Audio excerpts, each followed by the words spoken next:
The first signs were small, hardly worth noticing. Aching, once the first to rise in the morning, began to sleep through the rooster's crow.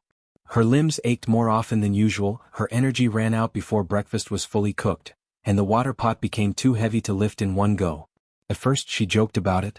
"Old age is visiting early," she'd say with a laugh, though she was only 28 and had always moved like wind across the compound. But the laugh didn't reach her eyes. And over time, neither did her strength reach her feet. Maloba noticed. At least in the beginning. He watched her rest too long after pounding maize, saw how she winced when sweeping, and how she held her stomach some nights like she was cradling pain. But his concern faded as the days passed. His frown turned into distance. When he came home to find the dishes not done or the stew unfinished, he sighed louder than necessary. Not in sympathy, but in disappointment. The king tried. Even from her mat, she'd stir pots, wipe down calabashes with trembling fingers, and force herself to greet him at the door with a soft voice. "Welcome home, Maloba." Her smile was shaky but present. She still ironed his shirt with the bottom of a hot pot lid, still asked how his day had been, even when her own had been spent wrestling with fever and dizziness. But Maloba had no patience for a woman who couldn't stand up straight. The village had known Aching as a flame of movement. She organized ceremonies, helped with harvests, braided girls' hair under the mango tree, and could carry twice her weight without complaint. Now, as she lay under thin cotton sheets, her eyes sunken, her wrists bony, the world around her moved on without pause. The healer was called. He brought dried roots, ground them, and gave her bitter water to drink. "It may be the stomach spirit," he said vaguely. "Or too much sun. Or something deeper." He shrugged. "Time will tell."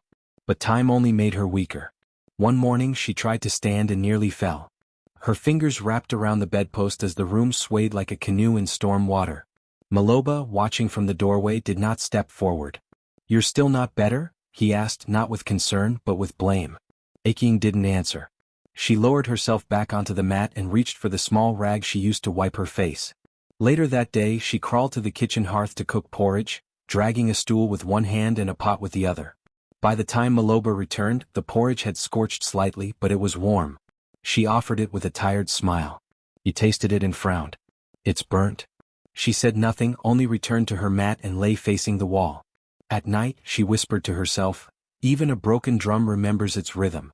But some ears forget the music." He had stopped listening. Or maybe he never really had. Days turned to weeks. Neighbors began to whisper. "What happened to Aching? She's too young to be that weak. Maloba's mother had this kind of illness, didn't she?" The whispers swirled, but few came close. Illness in the village was a lonely road. Still, Aching's spirit tried to rise. On days when she could sit up, she would braid her hair slowly, forcing herself to feel like a woman again. She traced lines in the dirt with a stick, practicing the herbal symbols her mother once taught her, hoping to recall the right blend to fight off whatever had seized her body. Her bones ached, her stomach turned, but her hope clung on like stubborn vines on old wood. Maloba spent more and more time outside, lingering at the market, visiting other compounds, drinking palm wine with men who didn't ask too many questions. When he returned, he no longer looked for Aching's face. Sometimes he didn't even ask how she was feeling. And when she told him, he'd simply grunt, or change the subject, or leave the room entirely. She overheard him one evening speaking with a neighbor. "A sick wife can drown a man," he muttered. "You carry her long enough and you begin to sink." Those words hung in her ears long after he had gone quiet. But she did not sink. She stayed afloat in her small world of mat and hearth, of whispered prayers and boiling leaves. Her world had shrunk, but her dignity remained. No one had taken that, yet. Sickness doesn't just test the body. It tests the vows made when the body was whole. Aching had begun her marriage walking tall beside a man who laughed easily and brought her mangoes from the market. Now she watched him from a distance, her joy reduced to a fading echo. But in the quiet of her illness she started to remember something. She had lived a life before him, and maybe, if her breath stayed long enough, she would live a life beyond him too. It began with the sound of slippers brushing against dry soil, familiar, hurried, and slightly arrogant. Maloba's mother had returned to the compound. She hadn't visited in nearly 4 months, not since Aching fell ill and the house grew too quiet for her liking. She'd said little back then, only made sharp comments about bad omens, and how young wives these days had no roots. But now her presence felt heavier, purposeful. She didn't greet Aching when she arrived. She went straight to Maloba's room and closed the door behind her. Aking, lying on her mat by the window, strained her ears. The walls were thin. She heard the lowered voices of a conversation meant to be secret but delivered with urgency. She caught phrases like, "Carry her forever?" and "You're still a man," and "This isn't what I raised you for."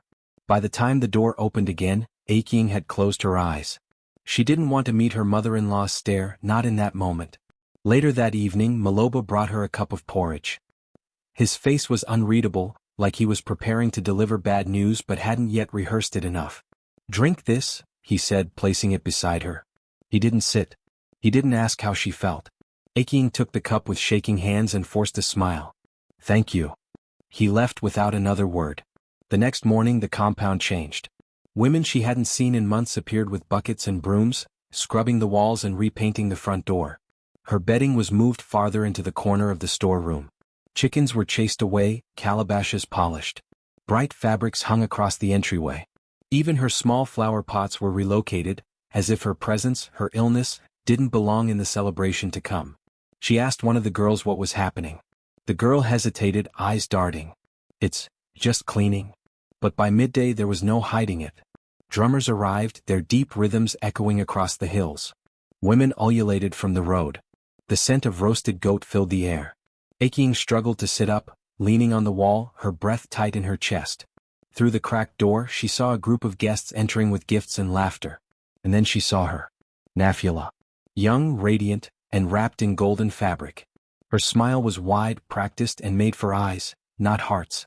She walked like someone who believed the ground should rise to meet her. And Maloba, he was smiling beside her. Aking felt her insides curl. No one had told her. Not Maloba. Not his mother. Not even her neighbors who had once shared cassava recipes with her and braided her hair by the fire. She had not been warned. She had been replaced without being acknowledged.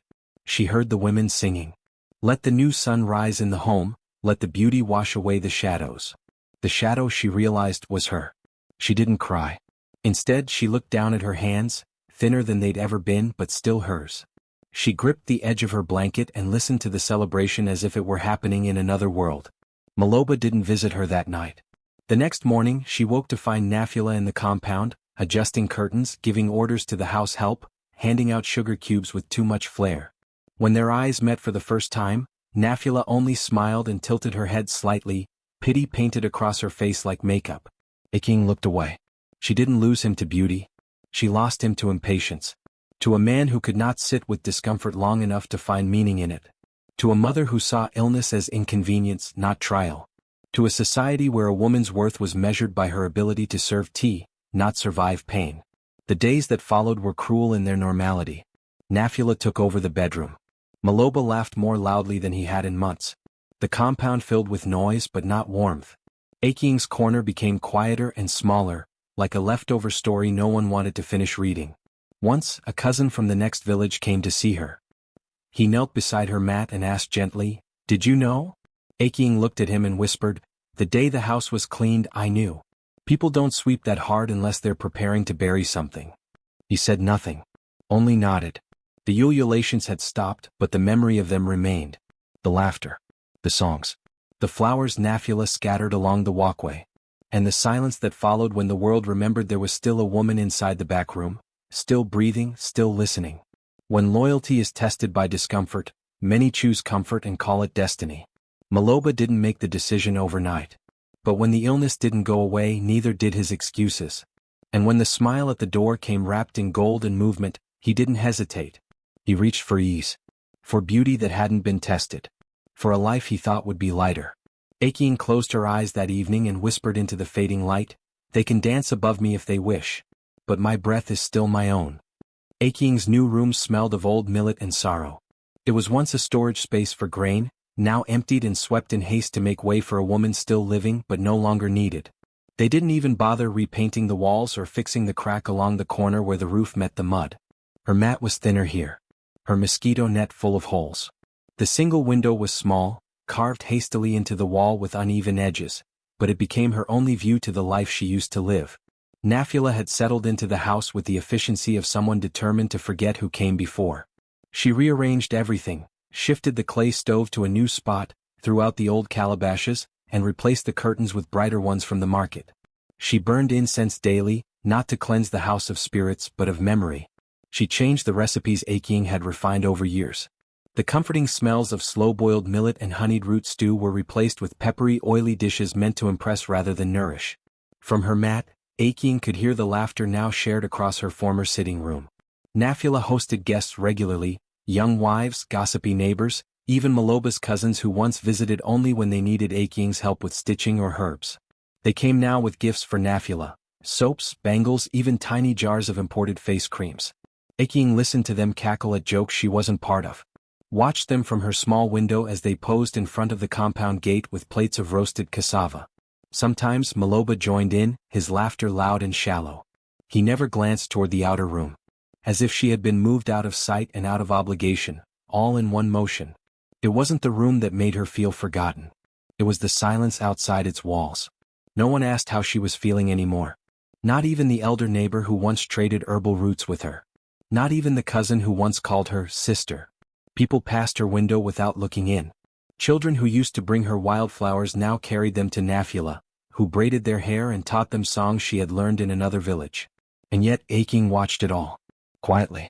Not with bitterness, at least not yet, but with a disbelief that layered over her like dust. She didn't cry often.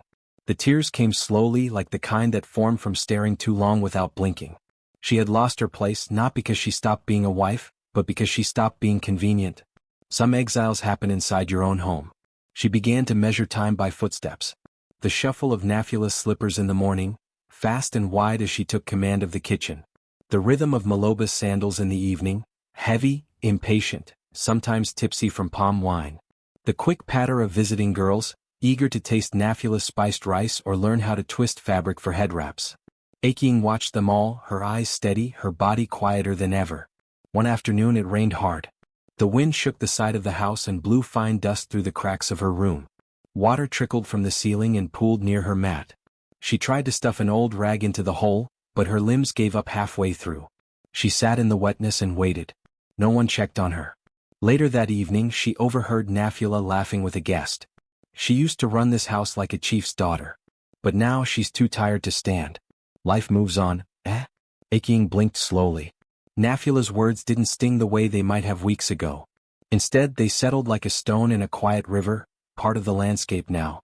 She found herself whispering things only the walls could hear. Her own mantras. They moved me but they did not erase me. My breath may be shallow but it still stirs the air. Even when no one sees you the sun still rises. At night, when all the noise settled and only the crickets remained, Aking would reach under her mat and retrieve a small pouch. Inside were seeds, healing seeds her mother had once given her. She ran her fingers over them gently, reminding herself of everything she used to know. What plants to crush. What leaves to boil. What roots to burn for smoke and strength. She was not healed yet. Not by body. Not by spirit. But she had not vanished. Sometimes, when the moonlight struck her window just right, Aking could see her reflection in the glass. Her face looked older. Her cheeks hollow. But her eyes still held something stubborn. Something rooted. One evening, as a group of women danced in the compound for a visitor, Nafula twirled in a gold and red wrapper. Her movements were graceful but hollow. Aking watched from her window, unmoving. A child wandered to the side of the house and accidentally locked eyes with her. For a brief second the girl stared, curious, maybe confused. Then she was called back to the celebration and she ran off without a word. Aking smiled faintly. They might look away now. But one day they'd remember. Not the colors. Not the laughter. But the woman who once fed them, healed them, and held the house together without needing a stage. She was still watching. And she was still learning who she was without them. The knock was soft. Just 2 taps and a whisper of movement outside Aking's small, cracked door. She hadn't had a visitor in days, not one who came specifically for her. Usually she only heard laughter and footsteps moving past her window, like she'd become part of the wall, invisible and expected to stay that way. But this knock held uncertainty, even apology. She shifted on her mat and cleared her throat. "Come in if you're not afraid of dust," she said, her voice a rasp.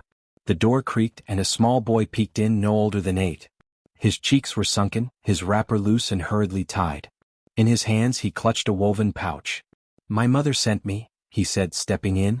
"My baby brother is burning." She says it's the fever that took Coco's twins last season. Aking sat up slowly, wincing at the familiar pull in her back. She sent you to me? She asked, not unkindly, just surprised. The boy nodded. She said, before you got sick, you were the one who knew the plants best. Aking blinked once. Then twice. That part of her had been buried beneath silence and shame. But someone remembered. She motioned weakly to a gourd basket under the window. Pass me that. He hurried to bring it to her. Inside were the few dried herbs she had managed to keep, sacred remnants from her healthier days. She unwrapped a cloth bundle and inhaled the faint scent of lemongrass and bitterroot. Her fingers trembled, but they still knew what to do. She crushed 3 leaves between her palms, whispered a prayer, and added a pinch of bark shavings into a folded paper. Boil this in water, not too much, she said, handing him the packet. Fan the baby's chest with smoke from this dried husk. And tell your mother to sing even if the child cannot hear. Fever listens through the skin. The boy nodded with wide eyes and thanked her before vanishing down the path. Aking leaned back against the wall, breath shallow. The effort had drained her, but something in her spirit lifted. Her body might have weakened, but her purpose had not died. Even broken hands can crush medicine leaves. 3 days passed. She heard nothing. Then just after sunset on the 4th evening, the boy returned. He stood outside her room holding a wrapped mango and a small pot of sweetened porridge. He's better, he said proudly. The fever left him in the night. My mother says thank you. And she says she's sorry it took this long to remember who you are. Aking accepted the mango with quiet hands. She didn't ask for more. But the next morning, a woman arrived at her door. Then another. By the end of the week, 5 women had passed by, some in secret, eyes lowered, heads covered, guilt clinging to their words. My mother-in-law's cough has returned. My baby's rash isn't going with soap. I haven't bled in 3 months. I need to know why. They didn't linger. They came humbly, sometimes bringing eggs or sugar as offerings. They didn't want anyone to see them in Aking's room, but they came anyway, desperation outweighing pride. She treated them as she always had. No judgment. No questions. Just herbs, heat, and the memory of healing passed down through her bloodline. Her voice returned little by little as she gave instructions. Her hands grew steadier. Her back sat straighter. She wasn't just surviving now, she was being needed. Nafula noticed, of course. She narrowed her eyes from a distance when she saw the women walking back from the side room. She tried once to confront a visitor, asking, "Why are you going there when you could have come to me?" The woman answered plainly, "Because she healed my daughter before you ever arrived." Nafula said no more. Maloba pretended not to see it. He ignored the quiet procession that began forming around his house, women who bypassed the main hut and headed toward the corner of the compound where the forgotten wife lived. The village watched silently. They didn't applaud, not yet. But they had started to remember. Aking now boiled water daily, mixed small portions of dried leaves into tiny gourd containers, and even taught one girl how to recognize the healing bark of the fever tree. Her days were no longer filled with just waiting. They were filled with small resurrections. She still ached. She still tired easily. But now her spirit woke before her body. Something had shifted. She sat by her window one morning, mango peels drying beside her, and thought quietly to herself, "They tried to replace my name. But my work speaks it in full. You cannot erase purpose. You can only ignore it, until it is all that remains." Nafula had expected celebration to follow her everywhere. She'd been chosen after all, lifted from her family's modest hut and placed into the arms of a man with land, a name, and a home that once sang with joy. She had imagined herself ruling the compound, receiving guests with a dazzling smile, commanding the help, earning the respect of every woman who'd once whispered in Aking's direction. But instead she found herself slowly disappearing, not from neglect, but from comparison. In the first weeks it was easy. Maloba was attentive, eager to show off his new bride. The villagers had come by with gifts, songs, and laughter. Even the goats had been dressed in beaded collars to mark the wedding. But now, as the months passed, something in the atmosphere had shifted. Nafula first noticed it in the market. She walked through with a basket on her hip, her scarf perfectly tied, her smile radiant. But the seller at the herb stall looked past her, eyes scanning the road behind her. "You've not brought anything from Aking's garden?" the old woman asked, as if Nafula had somehow lost her place in the conversation. "No," Nafula replied sharply. "I don't use her things." The old woman shrugged. "Ah, pity. My neighbor's child had the fever. One packet from her was all it took. It's like the sickness heard her name and fled. Nafula bit her tongue and walked away. At home it became worse. She began to notice that visitors no longer asked her for anything. They simply asked, "Is aching in her room today?" Or, "Do you think she still has that mixture for joint pain?" Aching, who barely left her tiny room, had become more visible than the woman who lived in the center of the house. The food burned more often. Nafula, distracted and irritated, left the fire too high or mistimed the salt. When Maloba frowned or pushed his plate away, she snapped at the house help, claiming the pots were cursed. Her laughter became forced, her steps heavier. She felt it slipping, the admiration, the position, the story she had written for herself. It was all being rewritten by the woman in the back room. She wanted to wear the crown of love, but feared the shadow of the one who earned it. That fear twisted into something darker. One evening, while sitting with a group of younger wives near the well, Nafula let her voice rise above theirs, casually but sharp. "You know, some herbs don't heal. Some bring more harm than good. Especially if they're made by someone who's sick and bitter." The women fell silent. One asked gently, "Are you talking about aching?" Nafula tilted her head. "I didn't say her name." The seed was planted. And Nafula watched with grim satisfaction as it grew, slowly creeping into the conversations of the village. A few women hesitated before visiting aching after that. One even whispered, "I heard the root she gave Coco's cousin caused her to bleed." Another claimed a child had developed a rash after taking her mixture. None of it was proven. None of it true. But in villages, suspicion travels faster than truth. Aching heard the whispers. She didn't confront them. Instead, she continued her work with quieter hands and stronger resolve. She boiled water. She prayed over her seeds. She whispered strength into her mixtures. And she waited. Then came the test neither woman expected. The chief's only son, a boy of 14, was bitten by a snake near the cassava field. The healer was away. The boy's breathing had slowed. The swelling reached his neck. The chief's wife, desperate and sobbing, asked around for help. Several villagers, even the chief's guards, mentioned aching. Nafula tried to intervene. "Are you sure?" she asked the guards. "People say her hands are no longer clean." But no one listened. They ran to the side room. Aching was resting when they came, but the urgency in their voices pulled her up like a rope from the deep. She gathered her things, bark, ash, powdered root, and a thin reed to blow smoke into the lungs. She followed them barefoot across the compound into the chief's hut, where the boy lay pale and twitching. She didn't hesitate. She crushed leaves and made a poultice for the bite. She whispered a chant over burning herbs and waved the smoke across his chest. She massaged his arms, his feet, his temples. She placed her forehead to his and breathed with him. And slowly the boy calmed. His breath deepened. The swelling stopped growing. The village watched with held breath. By dawn the boy sat up and sipped water. The chief's wife wept. She embraced aching and kissed her forehead. "You gave me back my child," she whispered.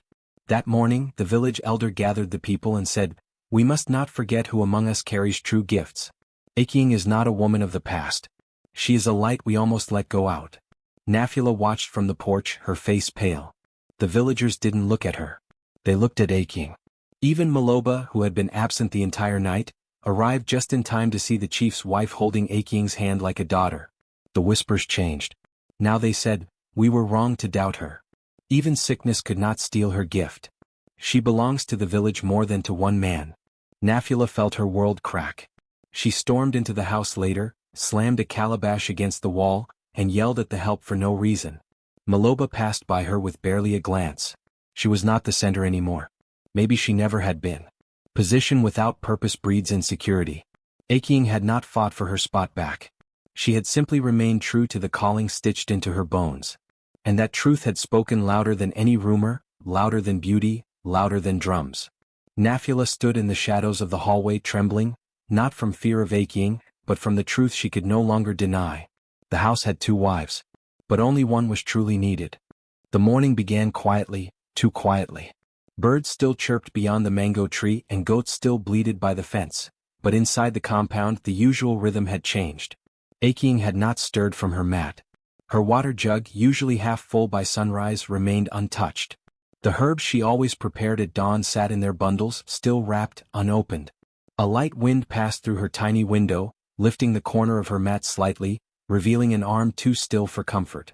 It was the neighbor's child, sent to collect cough leaves, who knocked and peeked in. "Aching," he called softly. No answer.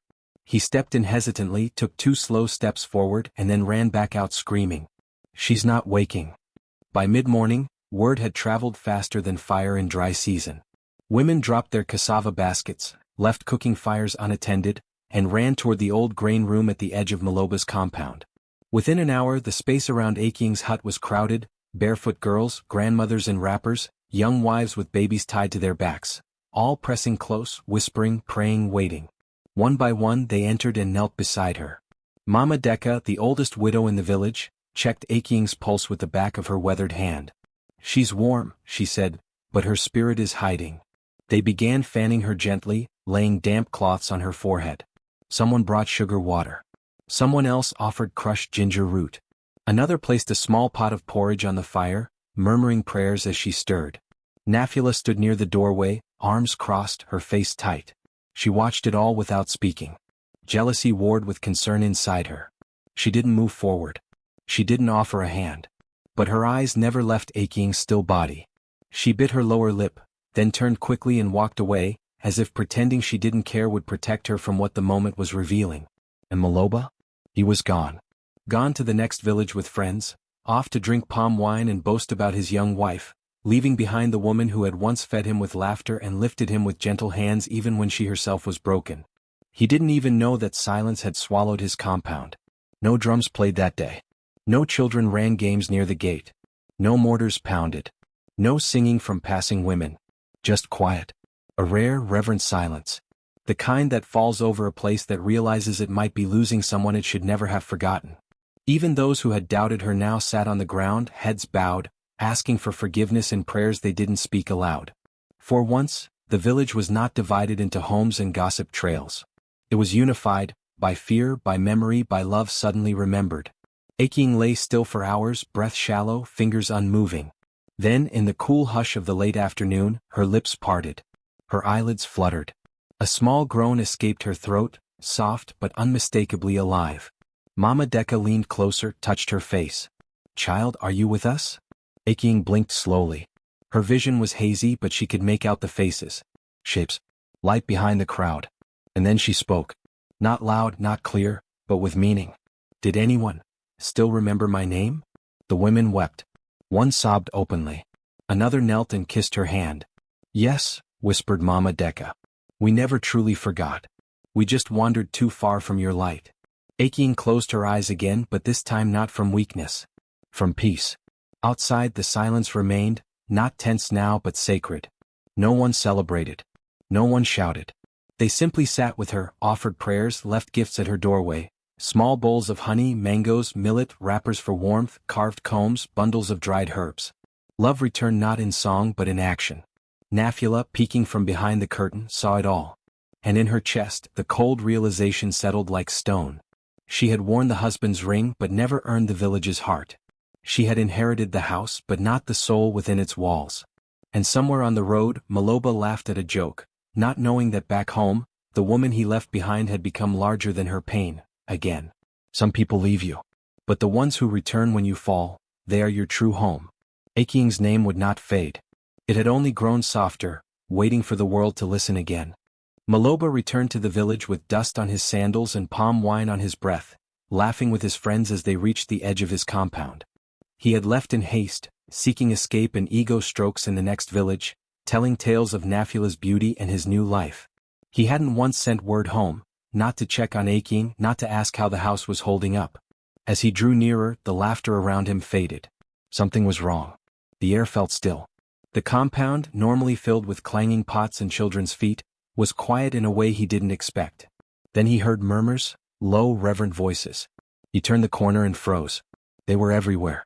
Women sat along the walls, some with baskets of fruit, others with bowls of food. Children played quietly near the doorway, drawing in the dust with sticks. Elder men sat beneath the neem tree, not gossiping, not joking, but watching. And in the center of it all sat Aking. She was thin, yes.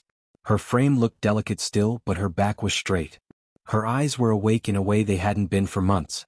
She wore a wrapper the color of river clay and honey, and her hair was tied neatly with a palm leaf comb someone had gifted her that morning. A quiet glow surrounded her, not just from the lantern near her mat, but from the way people looked at her. She had been broken, but she was not bowed. Maloba took a few awkward steps forward. "What's going on?" he asked no one in particular. No one answered. He cleared his throat. "Why is everyone here?" Still silence. Then Mama Deka looked up from where she was grinding herbs at Aking's side. "You came back," she said plainly, not rising. "Did someone send for you?" Maloba bristled. "This is my house."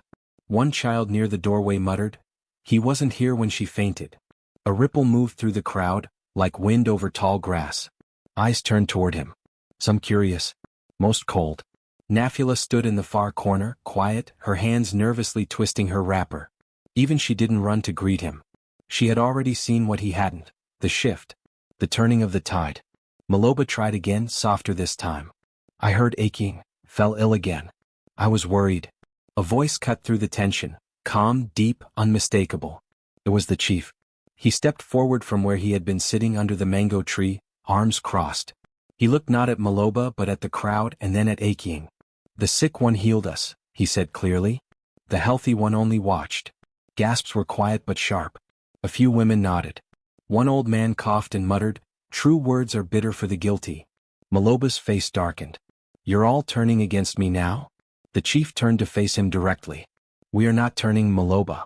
We have already turned. We watched your wife's strength return like fire under ash. We saw her heal our children, our mothers, our pride. And we watched you vanish." Maloba tried to speak, but Aking finally raised her hand gently, asking for silence. He looked at her. Her voice when it came was soft but clear. "I didn't ask anyone to come," she said. "They came because they remembered." Maloba took a step toward her. "I was going to return sooner. I didn't know." "Exactly," she interrupted, not cruelly. "You didn't know. Because you didn't ask." He froze. Her eyes held him still. "Do you remember the day I fainted during the dry season before the illness took root?" she asked, voice steady. "You blamed the heat. You left me lying there and went to the stream with your friends. Do you remember?" Maloba looked away. Aking took a breath. "Your absence was louder than the drums at our wedding." Even the wind stilled for a moment. The chief nodded slowly. "Sometimes the village sees clearly what love tries to deny." Maloba said nothing. He sat down, not beside her but across from her, as if even he knew he no longer belonged at her side. The village stayed until dusk. One by one they stood, offered final gifts and whispered blessings to Aking. They bowed their heads, not to her sickness but to her rising. Nafula stood frozen near the doorway, her eyes heavy with the weight of the moment. She had won a man but lost the trust of the village. And in this village trust was the true dowry. When night finally crept in and the lanterns dimmed, Maloba sat alone outside the hut. He stared at the stars but they did not offer answers. Inside, Aking sipped from a clay cup given to her by the chief's wife and whispered softly into the darkness. "May those who left return with eyes open. May those who stayed walk lighter for knowing why." And the village knew, she was no longer just the sick woman in the back room. She was the heart they had almost forgotten, now beating loudly in the quiet. Nafula packed her things in silence, her breathing uneven, the moonlight brushing her back like a final farewell. The wrapper she wore on her wedding day, the bright red one with golden threads, lay untouched at the bottom of her gourd basket. It had lost its shine, much like the story she thought she would write here. She moved quickly but without panic. No dramatic tears. No begging. She had already begged enough, for attention, for admiration, for the illusion that she was the true wife. And now, she was nothing more than an echo in a house that had already begun to forget her voice. She left the note on the mat, written on a torn strip of cloth. "I came to be a wife, not a shadow." By the time the roosters began to crow, she was already gone. No one chased after her.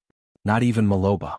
When he found the note, he simply sat down, reading it over and over, as if repetition would change the truth it carried. The villagers barely reacted. No drums sounded her departure, no women sang laments. Her exit was as quiet as her unraveling. Maloba remained, but everything about him faded. He walked through the compound like a ghost, present but not living. The village no longer greeted him with warmth. Children who once waved now looked past him. Women who once respected him now kept conversations brief, shifting their feet and excusing themselves quickly. Even his friends didn't visit. Their loyalty had shifted with the wind, toward the person who had remained and healed, not the one who ran and forgot. And Aking, she did not gloat. She did not mock. She did not even acknowledge the vacancy Nafula left behind. She simply continued rising. At first her steps were unsteady. But every day she walked a little further. From the room to the yard. From the yard to the well. From the well to the herbal patch she had once grown with her own hands before her body betrayed her. And when she returned to her room she began to sweep. Aching swept with care, slow arcs across the floor, brushing away not just dust, but months of silence, of abandonment, of being unseen in the very place where her love had once bloomed. When women visited now, they found her seated with her mortar and pestle, grinding medicine like a song. When children passed, she called them by name, offering them mango slices or stories their mothers had forgotten to tell. She spoke calmly, but her voice no longer needed volume to be heard. "I was once a guest in my own home," she told Mama Deka one morning as they cleaned herbs together. "Now even the walls listen when I speak." The women nodded and no one questioned the truth of it. Even the birds seemed to sing differently in her compound now, softer, more attuned. The trees that had drooped during her illness now offered shade to visitors, and the clay pot at the doorway was always full of water. Maloba meanwhile watched from the distance. He slept in the outer hut now, the same one Aching had once been exiled to. The irony was not lost on anyone, least of all him. He tried to speak to her once, late in the evening, when she was pouring cooled tea into a gourd cup. "Aching? I never meant for things to go so far." She didn't stop pouring. She didn't raise her voice. "Far has already happened," she said. "Now we are somewhere else entirely." He nodded, swallowing words he had rehearsed for days but could no longer speak. She didn't need apologies. She had moved past the part of her life where his guilt could undo anything. She was building now, not reclaiming but rebuilding. Rebuilding the home from where her love had been exiled. Rebuilding her strength from the roots of her healing. Rebuilding her joy, not from what was left behind but from what she had always carried. Nafula had left a house. Maloba now lived in a shadow. But Aching had returned to herself. Her steps grew firmer. She started planting again, cassava in one corner, a line of lemongrass by the wall. She rethreaded the broken mats. She placed calabashes out to collect rainwater. She didn't speak of revenge. She didn't seek pity. She simply stood. And when she stood, others followed. Girls came to learn. Elders came to ask. Even men approached with careful questions about bark medicine or stomach pains. And every time she answered as though she had never left. Author's voice. Some women do not reclaim their home, they rebuild it from the ashes. Aching was no longer the sick wife in the back hut. She was the center now. Not because she asked for it, but because, when everything burned, she had been the only one who stayed to sweep the ground. The land behind Aching's hut had once been dry, forgotten soil, a stretch of earth no one tended after her illness began. It had been a place where goats wandered, where firewood was tossed carelessly, where things not useful were left to rot. But now it bloomed. The first seeds were medicinal, sweet basil, bitterleaf, lemongrass, and fever tree. Then came color, bright hibiscus for cooling teas, golden marigolds for skin tonics, and climbing vines that caught the morning light like threads of silk. Small stools appeared beneath the guava tree, carved by grateful fathers of healed children. A stone bench curved beneath the wall, painted by village girls in handprints and plant dyes. The ground became sacred, not because someone declared it so, but because it was walked on by the feet of women becoming whole. Aching had begun to teach. At first it was just two girls, one curious, the other recovering from an infection that modern medicine had failed. Then more came, drawn not just by healing, but by the calm power of a woman who had been undone and reassembled without bitterness. She taught them everything her grandmother had taught her. How to slice bark without harming the tree, how to read fever through the back of the neck, how to boil with intention, how to listen to a patient's silence. They didn't just learn remedies. They learned presence. One day Mama Deka stood at the edge of the garden with folded arms and smiled. "You are not just healing bodies now. You are healing the village's memory." Aching dipped her head humbly. But in her eyes a fire flickered. It was not the fire of anger or retribution. It was not the fire that seeks to burn down what hurt it. It was the new fire. The one that warms others. That lights the way forward. Word spread. Soon, women from nearby villages began visiting. Sometimes carrying babies, sometimes just carrying hope. They sat in the garden, listened to stories, and learned what it meant to live gently but not silently. And every day Aching walked among them, not as the wife of Maloba, not as the sick woman who had once been discarded, but as herself. Maloba watched all of this quietly. He still lived on the property. No one had thrown him out. But he had become a side figure, a shadow passing near the light. He no longer tried to command the compound. He no longer asked for respect. One evening, he came to the garden with a bundle of firewood and cleared his throat. "I thought you could use this for the cooking fire." Aking looked up from her work. She smiled gently, not unkindly. "Thank you," she said. He hesitated. "I could help, build more benches maybe? Carry herbs from the market. Anything." She paused, eyes soft but steady. "You may help, if it is not for redemption." Maloba lowered his gaze. "I am not building this from pain," she said. "So I cannot allow it to be built with guilt." He nodded slowly and walked away, the bundle of firewood resting by the garden's edge, unclaimed but not rejected. That night, as the girls sat beneath the trees and told stories about the moon's healing powers, Aking felt a deep calm settle in her chest. For the first time in years her breath felt full. Not just because her body had healed, but because her spirit had finally returned to its rightful shape. Spoken reflection. He did not break me. He simply taught me what I never want again. There were no celebrations, no public announcements of her strength. There didn't need to be. Every new plant that grew behind her hut was proof. Every girl who learned to crush leaves with knowledge instead of fear was proof. Every evening that ended in laughter instead of silence was proof. She had turned exile into a sanctuary. And she had done it without reclaiming a man, a title, or a lost past. She had chosen herself. And the village followed, not because she demanded it but because she reminded them of what was worth following. Author's voice. True healing doesn't beg for what broke it. It builds a world without it. Behind her hut, where ashes once blew in the wind, a fire now danced. It did not consume. It did not rage. It simply glowed. Aking's fire. The new fire. Lit not by sorrow but by purpose. 1 year had passed since the day the drums went silent. But today the village beat with music. The day of her healing they now called it. A celebration marked by color, by songs, by the scent of boiling herbs and roasted groundnuts that filled the morning air. From far and near people gathered, not just to honor Aking but to honor the life that grew from her pain. The chief himself had declared it a public festival. School had closed for the day, and young girls had spent the week practicing dances under the mango trees. Boys carved wooden pendants shaped like leaves and hung them from string to wear around their necks. Women plaited each other's hair and painted their faces with crushed seeds, a sign of rebirth and praise. In the center of the crowd stood Aking. She wore white, stitched with vines of green thread along the hem, sewn by the very girls she had taught. Around her shoulders was a shawl woven by village grandmothers, a patchwork of cloth donated by women she had healed, women who once whispered about her and now knelt to her wisdom. Her hair was tied up, her arms marked with ceremonial powder. She stood tall, quiet, radiant.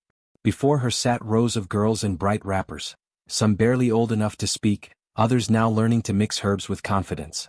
Behind them, old women hummed softly, proud tears resting in the creases of their weathered cheeks. Aking raised her hand, and silence swept over the field like a blessing. Her voice when it came was not booming. It was gentle, but clear enough for even the wind to hear. 1 year ago, she began, I lay in a room not far from here, unsure if the next day would come. I was not just sick in my body, I was invisible in my own home. The crowd remained still. Even the children held their breath. But something strange happened, she said. I did not die. I was remembered. And in being remembered, I remembered myself. A soft murmur of agreement passed through the elders. I was helped back to my feet by women who understood pain, by children who believed I still had more to give. And by the land itself, land that had once forgotten how to bloom just like I had. She looked over her shoulder at the garden behind her hut, now a lush, fragrant field where herbs and flowers grew wild under the sun. The very ground that once held silence now pulsed with life. From the crowd, a small hand rose. It was a girl, perhaps 10 years old, her wrapper slightly too big, her eyes wide with curiosity and innocence. Were you ever angry? The girl asked, her voice so sincere that a few adults chuckled gently.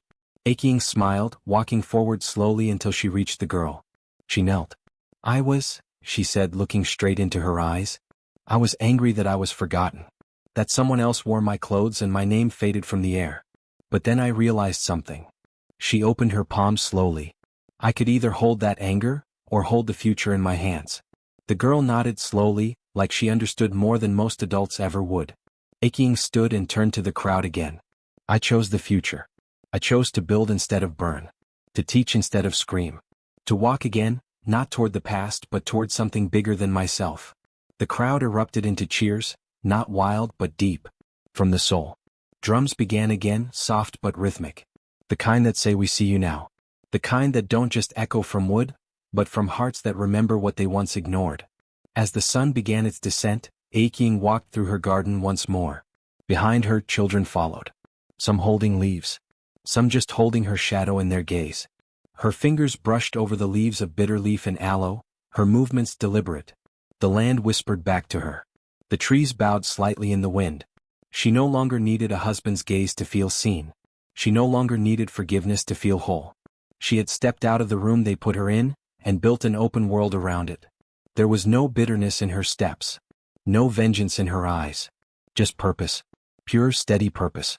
She walked past the stone bench, where girls now sat and read recipes for tea that healed grief.